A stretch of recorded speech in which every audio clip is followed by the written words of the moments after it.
Hello students, welcome to my channel. आज की class में हम करेंगे ब्रायोफाइट्स। इसको हम एम्फीबियंस ऑफ प्लांट किंगडम भी बोलते हैं। एम्फीबियंस क्यों बोलते हैं ये भी देखेंगे। तो ये कॉमनली कहाँ ग्रो होते हैं? ये हिली एरियाज में ग्रो होते हैं, जहाँ मोस्टली क्या होता है, मॉइस्ट कंडीशन रहती है और शेडेड एरिया रहता है, यानी कि ज्यादातर टाइम से छाया रहती है, वैसे वाला एरिया होता है, वहां पे ये ग्रो करते हैं। और ये क्या है, प्लांट इसका ग्रो करता है सॉइल पे, बट जो सेक्सुअल रिप्रोडक्शन है उसके लिए उनको वाटर पे डिपेंड होना पड़ता है। इस वजह से एम्फीबिया बोलते हैं। जैसे एम्फीबिया में कौन से एनिमल्स आते हैं? फ्रॉग। तो फ्रॉग क्या मतलब अर्थ पे रह सकता है, वो सॉइल पे रह सकता है ना, टेरेस्ट्रियल एरिया में रह सकता है, बट वो जब रिप्रोडक्शन होगा उसका तो वो वाटर होगा, वाटर की अवेलेबिलिटी होगी तभी होगा। यानी कि तभी आप बारिश के सीजन में बहुत सारे मेंढकों की आवाज ऐसे सुनते होंगे, आवाज करते हुए। तो उसका रीजन वही है कि अब पानी आ गया, अब ब्रीडिंग सीजन आ गया, यानी कि ब्रीड करेंगे जल्दी से, क्योंकि अभी पानी अवेलेबल है यहाँ पे। तो वैसे ही इनको भी, ब्रायोफाइटा को भी सेक्सुअल रिप्रोडक्शन के लिए क्या चाहिए? Water. Play an important role in succession. Succession क्या होता है? कोई भी बेयर रॉक या लैंड है, ये मान लो एक जगह है, यहाँ पे आज से पहले कोई भी प्लांट ग्रो नहीं किया है कभी भी जीवन में, जब से धरती बनी है तब से मान लो। तो सबसे पहले यहाँ पे जो ग्रो करने वाला प्लांट होता है वो होता है ब्रायोफाइट और लाइकेन।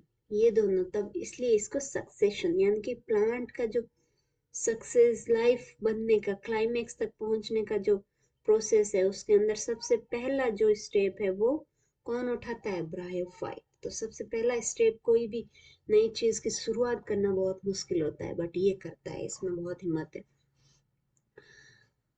और इस ये क्या है? थैलस लाइक है, यानी कि इसमें एकदम डिफ्रेंशिएटेड नहीं है, कौन सा स्टेम है, कौन सा लीफ है, कौन सा रूट है, ऐसे एकदम अच्छे से डिफ्रेंसिएशन नहीं है। इनका स्ट्रक्चर एकदम ऐसे स्ट्रांगली डिफाइन नहीं करता है कि ये स्टेम के जैसा है, यानी कि लीफ में भी स्ट्रक्चर वैसा ही है, वो भी सॉफ्ट है, ये स्टेम वाला एरिया वहां होगा वो भी सॉफ्ट ही होगा। ये थैलस लाइक होता है और प्रोटेस्ट या इरेक्ट भी हो सकता है, या ऐसे फैला हुआ भी हो सकता है, फिक्स नहीं है कि एक जैसा हो।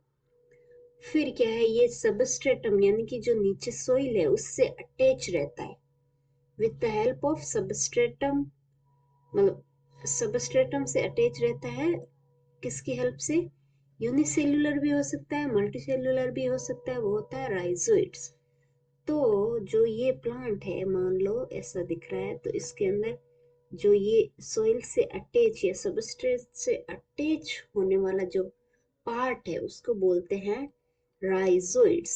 यानी कि ये ट्रू रूट नहीं है, बट थोड़ा बहुत रूट से मिलता जुलता है, यानी कि रूट का इवोल्यूशन हो रहा है, अभी अच्छे से रूट नहीं बना है। तो ब्रायोफाइट्स क्या है? ये मतलब प्लांट जो इवोल्व होते हैं उसके शुरुआत है ये, अच्छा वाला प्लांट, फिर ऐसे छोटा बच्चा है, वैसे वाला ये प्लांट का जो छोटा बच्चा होता है, डेलिकेट, वैसा ही होता है। तो ये राइजोइड है जो रूट लाइक है, जिसमें इस प्लांट के अंदर क्या है? लेक होता है ट्रू चीजें, यानी कि ट्रू रूट नहीं है, ट्रू स्टेम भी नहीं है, ट्रू लीव्स भी नहीं, बट वो दिखते रूट, स्टेम और लीव्स के जैसे स्ट्रक्चर है। और मेन इसकी बॉडी क्या है? हेप्लोइड है, यानी कि एन है, एन, सिंगल एन, यानी कि उसके अंदर ये क्रोमोसोम नंबर है। जैसे हमारे अंदर कैसे होता है? 2n होता है, 2n मतलब क्रोमोसोम 1 2, यानी कि ये क्रोमोसोम क्या है? ये एक क्रोमोसोम है, ये इसका सिस्टर क्रोमोसोम है। तो ये दोनों प्रेजेंट होने चाहिए, तो इसके अंदर क्या होता है? सिंगल होता है, ये ऐसे सिंगल में होगा, इनकी जोड़ीदार में नहीं होती चीजें, है ना, सिंगल सिंगल है। यानी कि जो मेन बॉडी है, जो प्लांट ऐसे ग्रो किया है, जिसके ऊपर लीफ जैसा स्ट्रक्चर है, स्टेम है, रूट है, तो इस बॉडी के अंदर जो क्रोमोसोम है ना, वो एन टाइप का है, यानी कि सिंगल है, उसका पेयर में नहीं है ना। और ये प्रोड्यूस क्या करते हैं, गेमेटोफाइट। और इससे जो रिप्रोडक्शन के लिए जो पार्ट बनेगा वो क्या होते हैं, गेमेट्स होते हैं, इसलिए इसको गेमेटोफाइट बोलते हैं। ये स्ट्रक्चर है, गेमेटोफाइट है, यानी कि गेमेट रिलीज करने वाला प्लांट, ओनली गेमेट बनाएगा। और इसके अंदर सेक्स ऑर्गन मल्टीसेल्यूलर होते हैं, बट जो रूट है वो यूनिसेल्यूलर भी हो सकता है या मल्टीसेल्यूलर भी हो सकता है, पर सेक्स ऑर्गन फिक्स है, सभी के अंदर मल्टीसेल्यूलर ही होगा। मेल सेक्स ऑर्गन को यहाँ पे बोलते हैं एंथीरिडियम, ठीक है। और ये क्या प्रोड्यूस करेंगे, एंथेरोजोइड्स। जोइड का मतलब हो गया गेमेट। एंथेरोजोइड ये है, मान लो ये स्ट्रक्चर है एक, जो मेल ऑर्गन है, तो इसको बोलेंगे एंथीरिडियम। और इसके अंदर जो चीजें बनेगी, गेमेट बनेंगे, उसको बोलेंगे एंथेरोजोइड्स। और एंथेरोजोइड्स क्या होते हैं, जिसके ऊपर फ्लेजिला लगे हुए हैं, दो, बाई फ्लेजिलेट होता है। फीमेल सेक्स ऑर्गन, इसको बोलते हैं आर्किगोनिया, जिसका शेप कैसा होता है, फ्लास्क शेप्ड होता है ये, और एक ही सिंगल एग ही बनाता है, ये एक ही एग बनाता है, यानी कि ये फ्लास्क शेप कैसा होता है, फ्लास्क शेप ऐसा हो जाता है, या फिर ऐसा बर्तन जैसा, आप देखा होगा फ्लास्क आपने केमिस्ट्री लैब में, इस टाइप का है ना, इस टाइप का स्ट्रक्चर होता है इसका। और इसके अंदर सिर्फ एक ही सेल बनता है, वो होता है एग सेल, ठीक है ना। नेक्स्ट है इसके अंदर की जो ये अपना एंथेरोजोइड है ना, वो रिलीज कर देता है वाटर के अंदर, फिर वो वाटर के अंदर तैरता तैरता आएगा कांटेक्ट में आर्किगोनिया के, जो क्या बनाएगा, सॉरी, आर्किगोनिया के कांटेक्ट में आएगा। आर्किगोनिया क्या है, आर्किगोनिया है एग। तो एग बनाने वाला स्ट्रक्चर है आर्किगोनिया, तो इसके कांटेक्ट में आएगा, तो इसके अंदर क्या है, एग है ना, इसके अंदर है, ये फ्लास्क शेप का है मान लो, है ना, यहाँ पे है एग, तो ये तैरता तैरता एंथ्रेजोइड आएगा, इसके कांटेक्ट में आ गया, ठीक है। फिर आर्थ्रेजोइड क्या करेगा, एग के साथ फ्यूज करेगा, और क्या बनाएगा, जाइगोट, यानी ये क्या बनेगा अब आगे, जाइगोट बनेगा, जिसके अंदर क्या है, दो न्यूक्लियस का फ्यूज हो रखा मटेरियल है, यानी कि ये था एन, ये भी था एन, एन एन मिलके क्या बन गए, 2n।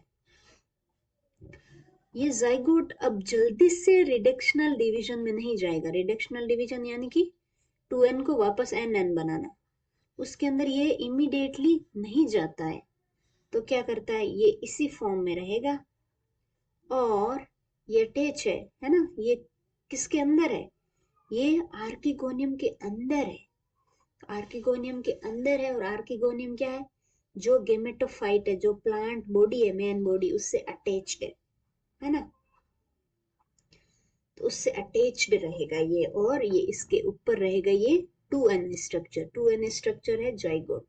और ये फिर इससे न्यूट्रिशन ले लेके, जाइगोट है वो सेल तो डिवाइड करेगा इसका, बट ये जो 2n है क्रोमोसोम है, वो डिवाइड नहीं करेंगे, तो सेल तो बहुत सारे बन गए, और उसमें 2n स्ट्रक्चर है सब में, और इसको बोलेंगे स्पोरोफाइट, यानी कि ये इस आर्किगोनियम के अंदर ही हो रहा है सब कुछ, ये स्पोरोफाइट बोलते हैं इसको। तो स्पोरोफाइट क्या, अटैच्ड है, not free living, free living नहीं है ये, अपने वो जो गेमेटोफाइट प्लांट जो था पेरेंट प्लांट, उसके साथ अटैच ही है, क्योंकि गेमेटोफाइट क्या करता है, फोटोसिंथेसिस करता है, तो इसको फूड मिल रहा है अभी तक, तो अच्छे से ये फूड लेगा, अच्छे से मैच्योर होगा, फिर ये क्या करेगा, रिडक्शनल डिवीजन करेगा, बहुत थोड़ा सा बड़ा हो जाएगा सेल डिवाइड करके, फिर ये एन में कन्वर्ट हो जाएगा और हेप्लॉइड बन जाएगा। एन में कन्वर्ट होते क्या बन गया? हेप्लॉइड। और 2n होते क्या बन गया? डिप्लॉइड। डी डी मतलब डाइप्लॉइड मतलब दो एन बन गया। तो जो ये हेप्लॉइड है, ये हेप्लॉइड स्पोर्स बनाएंगे बहुत सारे, ठीक है। हेप्लॉइड स्पोर्स फिर क्या होगा? फिर इससे ये रिलीज हो जाएंगे। हेप्लॉइड बनते ही फिर ये हवा में उड़ जाएंगे। उड़ने के बाद ये कहीं ना कहीं तो ठहरेंगे। ठहरने के बाद ये वापस से ग्रो करेंगे, ठीक है। ग्रो करेंगे तो वापस कौन सा पार्ट बनाएंगे? ये बनाएंगे गेमेटोफाइट, जो वापस से फिर गेमेट बनाएगा। गेमेट बना के वापस उसके ऊपर ये ग्रो करेगा स्पोरोफाइट। तो इस टाइप से ये प्रोसेस चलती रहती है। और ये हो गया यहाँ तक इसका जो कॉमन रिप्रोडक्शन का पार्ट था। अभी हम है कि मोसिस का जो इम्पोर्टेंस है वो क्या देख लेते हैं। मोसिस का इम्पोर्टेंस है, ये फूड किसको किसको प्रोवाइड करता है? मेमल्स को, बर्ड्स को और अदर एनिमल्स को। ये हर्बीवोरस जो एनिमल है उनके लिए ये फूड की तरह काम करता है मोसिस। तो ये ह्यूमन बीइंग के लिए काम नहीं करता है, इसके लिए डायरेक्ट यूज में नहीं आता है। इसके लिए हम बोलेंगे कि ये इकोनॉमिक इम्पोर्टेंस नहीं रखता है। इंसान क्या है? स्वार्थी है, तो उसके जो मतलब यूज में नहीं आ रहा है, मतलब वो इम्पोर्टेंस इकोनॉमिकली नहीं रखता है। बाकी चीजों के लिए काम आने वाला इकोनॉमिक इम्पोर्टेंस में नहीं आता है ना। जैसे स्फग्नम है, वो एक थोड़ा सा रोल निभाता है हमारे इकोनॉमिक इम्पोर्टेंस में। स्फग्नम क्या होता है कि ये पीट बनाता है, मतलब बहुत सारा स्फग्नम ग्रो होगा तो बहुत सारा वो सूखने के बाद क्या है, एक ऐसे एकदम हार्ड स्ट्रक्चर बन जाएगा, थेपले के जैसे, है ना। थेपले बनाए देखे होंगे, जैसे गाय का गोबर है उसके थेपले कैसे बनाते, उस टाइप का स्ट्रक्चर बन जाएगा। सूखने के बाद बहुत सारे एक साथ ग्रो किए थे प्लांट पे, जो एक साथ उनकी राइजोइड है वो अटैच होती है, तो वो साथ साथ होते हैं, है ना। तो उसको पीट बोलते, पीट। तो ये फ्यूल के जैसे काम आता है। और काम आता है ये पैकेजिंग मटेरियल के जैसे। जब हम कोई चीज यहाँ से यहाँ ट्रांसफर करनी हो तो पैक करते हैं, तो ट्रांसशिपमेंट जो लिविंग मटेरियल लेके जाते हैं उसके अंदर ये पैकेजिंग में काम आते हैं। क्यों आते हैं? क्योंकि इसके अंदर जो कैपेसिटी है वाटर होल्ड करने की वो बहुत अच्छी है, ठीक है ना। ये देखो, ये होता है गेमेटोफाइट, जो गेमेट प्रोड्यूस किया जिसने। और ये इसके ऊपर प्रेजेंट है स्पोरोफाइट, क्योंकि इसके अंदर है स्पोर। फिर क्या है, स्पोर जब अच्छे से पक जाएगा तो अच्छे से मैच्योर हो जाएगा तो ये स्पोर रिलीज हो जाएंगे। रिलीज होने के बाद ये वापस से इस टाइप इतना सा स्ट्रक्चर वापस बनाएंगे। फिर वापस से ये रिप्रोड्यूस गेमेटोफाइट बनाएंगे, रिप्रोड्यूस करेंगे। तो ये प्रोसेस चलता रहता है। ये होता है पीट, यानी कि इसका सूखा हुआ पार्ट ब्रायोफाइट्स का। फिर हम आते हैं कि जो मोसिस है ना, वो इकोनॉमिक इम्पोर्टेंस नहीं रखता है, बट इकोलॉजिकल इम्पोर्टेंस बहुत ज्यादा है। जैसे कि हमने बात करी थी कि ये फर्स्ट ऑर्गेनिज्म होता है सक्सेशन में हेल्प करने वाला। फर्स्ट यानी कि पायनियर ऑर्गेनिज्म है, जो जहाँ पे पहले कुछ नहीं ग्रो किया था वहां पे ये ग्रो करते हैं। जैसे रॉक्स हो गए, या ऐसी जगह है जहाँ पथरीली जगह है बहुत ज्यादा, तो वहां पे कोई भी प्लांट या कोई भी चीज पहले नहीं ग्रो करती थी, वहां पे सबसे पहले ग्रो करने वाला या सबसे पहले अपनी कॉलोनी बनाने वाला ऑर्गेनिज्म होता है मोसेस और लाइकेंस। तो ये इकोनॉमिक इम्पोर्टेंस इसकी बहुत ज्यादा है। और मोसेस क्या करती है, एक डेंस मैट बनाती सॉइल के ऊपर, है ना। जहाँ उग जाती है जैसे मैट बन जाती पूरी अच्छे से। तो उससे क्या होता है, ऊपर जब गिर रही होती है रेनफॉल होती है, तो वो सीधा इस रॉक के ऊपर या सॉइल के ऊपर स्ट्राइक नहीं करती है। जिससे क्या होता है, जो रेनफॉल की जो जिस रेनफॉल की वजह से जो हार्म होने वाला था या टूटने वाला था, वो बच जाता है मोसेस के मेट की वजह से। और सॉइल इरोजन या जो कटिंग है, रॉक कटिंग या सॉइल इरोजन है, वो बचाती है कौन? मोसेस। और ब्रायोफाइट को हमने डिवाइड किया है दो पार्ट के अंदर, यानी कि दो क्लासेस के अंदर, लिवरवोर्ट्स एंड मोसेस। ये दो डिवीजन है ब्रायोफाइट्स के। तो हम इसको लिवरवोर्ट को मोसेस को डिटेल में पढ़ेंगे नेक्स्ट क्लास के अंदर। ओके जी, bye bye, take care, thank you so much for listening me. Like कर दीजिएगा आपका मन हो तो, अच्छा लगा हो तो, और कैसा लगा वो कमेंट कर देना आप। आपका फीडबैक जरूरी है ना। Okay, bye bye, take care.